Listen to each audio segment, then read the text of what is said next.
இந்த ஃப்ளிக்ஸ் ஜெட்ஸ் தமிழ் சேனலுக்கு வந்ததுக்கு நன்றி. இந்திய மற்றும் உலக மொழிகளில் உள்ள படம் மற்றும் சீரியல்ஸை அலசி ஆராய்ஞ்சி அக்குவேர் ஆணிவேர் ஆக்கி பார்க்கலாமா வேணாமான்னு நீங்க முடிவு பண்றதுக்கு ஒரு ரேட்டிங் கொடுக்கறது தான் என்னுடைய வேலை. வாங்க இன்னைய வீடியோக்குள்ள போகலாம். இன்னைக்கு நாம பார்க்க போறது நெட்ஃபிளிக்ஸ்ல வெளியாயிருக்கிற பாரமுல்லா படத்தோட விமர்சனம். இந்த படத்துல மானவ் கௌல், நீலோஃபர் இப்படி பலரும் நடிச்சிருக்காங்க. கதை ஆதித்யா தார், இயக்கம் ஆதித்ய ஜாம்பாலே. ஹிந்தி ஒரிஜினலான இது தமிழ் மற்றும் இதர பல மொழிகளில் டப்பிங்கில் வெளியாகிருக்கு. பாரமுல்லா காஷ்மீரில் உள்ள ஒரு ஊர். காஷ்மீர்னாலே வழக்கமான பிரச்சனைகள், தீவிரவாதம், பாகிஸ்தான் ISI, இந்து முஸ்லீம் இப்படி. இந்த பேக்ட்ராப்பில் எழுதப்பட்ட சூப்பர் நேச்சுரல் ஹாரர் த்ரில்லர் தான் இந்த பாரமுல்லா திரைப்படம். கதைன்னு பார்த்தா, பாராமுல்லால ஒரு எக்ஸ்-MLAவோட பையன் காணாம போறான். அவனை யாரோ கிட்னாப் செஞ்சிருக்கலாம் அப்படின்னு எல்லாரும் நினைக்கிறாங்க. வழக்கம் போல கையில கிடைச்ச ஒரு அப்பாவியை பிடிச்சி ஆடின்னு அடிச்சு குற்றத்தை ஒப்புக்க வைக்க நினைக்குது போலீஸ். ஆனா அதனால காணாம போன பையன் எப்படி கிடைப்பான்? பையன் காணாம போன இடத்துல கத்தரிக்கப்பட்ட அவனுடைய தலைமுடி கொத்து ஒண்ணுதான் போலீஸுக்கு கிடைக்குது. இதை விசாரிக்க வேற ஊர்ல இருந்து இப்பதான் மாற்றலாகி வந்திருக்கிற DSP ரித்வான் சயீது நியமிக்கப்படுறாரு. இவருக்கு மனைவி, ஒரு மகள், ஒரு மகனும் உண்டு. காஷ்மீர்ல உள்ள பிரிவினைவாத அரசியல்னால போலீஸ்ல உள்ளவங்களுக்கு, அவங்க குடும்பங்களுக்கு எப்பயுமே பிரச்சனை தான். இதனால ஒரு டீனேஜ் வயதுள்ள அவருடைய மகள் நூரி ரொம்பவே சங்கடங்களுக்கு உள்ளாராங்க. தவறான வழிகளில் போக ஆரம்பிக்கிறாங்க. கேஸை விசாரிக்க DSPக்கு ஒரு சில துப்புகள் கிடைக்குது. ஏதோ ஒரு தீவிரவாத கும்பல் சிறு பிள்ளைகளை டார்கெட் செஞ்சு கடத்துறது அவருக்கு தெரிய வருது. இவங்க தான் அந்த MLAவுடைய பையனையும் கடத்திருக்கலாம் அப்படின்னு அவர் நினைக்கிறாரு. வேற 1-2 கிட்னாப்பிங்ஸும் நடக்குது. இதுக்கு நடுவில் இவர் தங்கி இருக்கிற வீட்டில் பல அமானுஷ்ய விஷயங்கள் நடக்குது. வினோதமான சப்தங்கள், துர்நாற்றம் இப்படி. இதனால குடும்பத்துக்கு நிம்மதி இல்லாம போகுது. கடைசியா DSPயோட சொந்த மகளே கடத்தப்படுறாங்க. இதுக்கு வீட்டில் உள்ள அந்த அமானுஷ்ய சக்தி தான் காரணம் அப்படின்னு DSPயோட மனைவி நினைக்கிறாங்க. உண்மை என்ன?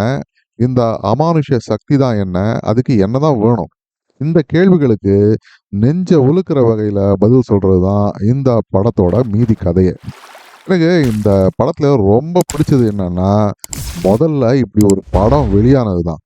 எப்பயுமே காஷ்மீர்னா முக்கால்வாசி படங்கள் ஒரு இடதுசாரி இந்த பிரிவினைவாதத்தை நியாயப்படுத்துற வகையில ஹிந்தியில எடுப்பாங்க. இல்லைன்னா ரொம்ப லவுடா ஒரு பெரிய ஹீரோ போய் எல்லா தீவிரவாதிகளையும் அடிச்சு துவம்சம் பண்ணி எல்லா பிரச்சனைகளையும் சரி செஞ்சிருவாரு. இப்படி எடுப்பாங்க.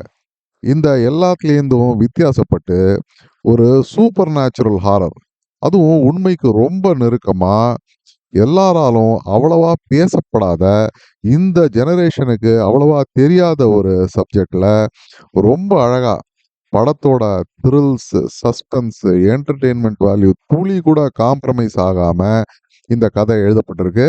எழுத்தாளருக்கும் இயக்குனருக்கும் பெரிய பாராட்டுகள். இதுக்கு மேல இதை பத்தி விரிவா சொன்னா கிளைமேக்ஸ் ட்விஸ்டோட சஸ்பென்ஸ் கெட்டு போயிடும். நீங்களே படத்தை பாருங்க, ரொம்பவே ஆச்சரியப்படுவீங்க.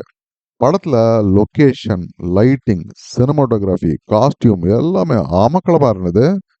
காஷ்மீரோட அந்த இயற்கை அழகு, அதோட கூட அமானுஷ்யங்கள் நடக்கிற அந்த வீடு எல்லாமே ஹாலிவுட் தரத்துக்கு வந்திருக்கு. டெக்னிக்கல் டீமோட உழைப்பு தான் இதுக்கு காரணம். தவிர பேக்ரவுண்ட் ஸ்கோர், சண்டை காட்சிகள் இதெல்லாம் கூட ரொம்பவே தரமா இருந்தது. நடிப்புன்னு பார்த்தா மானவ் கௌல், நீலோஃபர் தவிர மற்ற எல்லாருமே கொடுத்த பாத்திரத்தை நல்லாவே புரிஞ்சு நடிச்சிருக்காங்க. ஒரு 2 மணி நேரத்துல ரொம்பவே கிறிஸ்பா எடிட் செய்யப்பட்டு விறுவிறுப்பா பாலிடிக்ஸ், த்ரில்ஸ், சஸ்பென்ஸ், ஹாரர் அப்படின்னு எல்லாத்தையும் கலந்து கடைசியில அட்டகாசமான ஒரு ட்விஸ்ட் உள்ள ஒரு அமகலமான படம் தான் இந்த பாரமுல்லா. அப்படின்னா இதுல குறைகளே இல்லையா அப்படின்னா ஒன்னே ஒன்று மட்டும் நான் சொல்லுவேன்.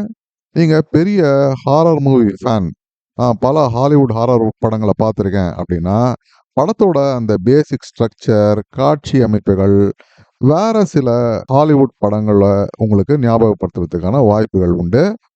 ஆனா அதை இக்னோர் செஞ்சு பார்க்கக்கூடிய வகையில தான் கதையோட ஸ்ட்ரென்த் இருக்கு. அப்போ இந்த படத்த பார்க்கலாமா வேணாமான்னா, கண்டிப்பா இன்னிக்கே மொத்த குடும்பத்தோட பாருங்க. உங்க வீட்ல ஜென் ஸி கிட்ஸ் இருந்தா அவங்களோட சேர்ந்து பாருங்க. தமிழ் டப்பிங்லயே அவைலபிளா இருக்கு இந்த படம். இந்த படத்துக்கு நான் குடுக்கக்கூடிய ரேட்டிங் 7 அவுட் ஆஃப் 10 ஸ்டார்ஸ்.